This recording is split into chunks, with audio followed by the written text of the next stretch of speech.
Tia Sade demorou um pouco para cortar o papel, para fazermos o sorteio, mas acho que eu poderia começar, né, a homenagear uma pessoa que, para a gente que trabalha no Topa, eu como supervisora do Topa, Marisete e outras supervisoras, assim, foi de fundamental importância a criação, a manutenção desse programa, da forma que ele tem sido e da forma que ele vem se tornando.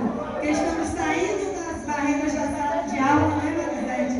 Estamos tendo aulas públicas como essa, estamos realizando sessões públicas de cinema e por aí vamos. Ninguém segura mais a gente, não é, Jonas? Por isso que eu gostaria de te presentear com uma lembrancinha. Por favor, venha.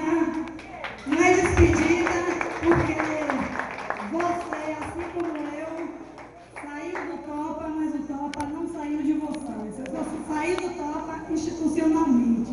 Mas, na essência, né, Alcides, somos Topa. Muito obrigado pelo carinho. Estaremos sempre à disposição. Obrigado a todos e a todas por mais uma aprendizagem. E creio que essa aprendizagem levarei para toda a minha vida para a parte da história. Obrigado.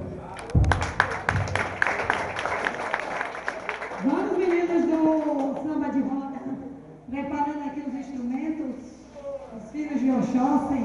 Eu quero ver esse povo cair no samba aí.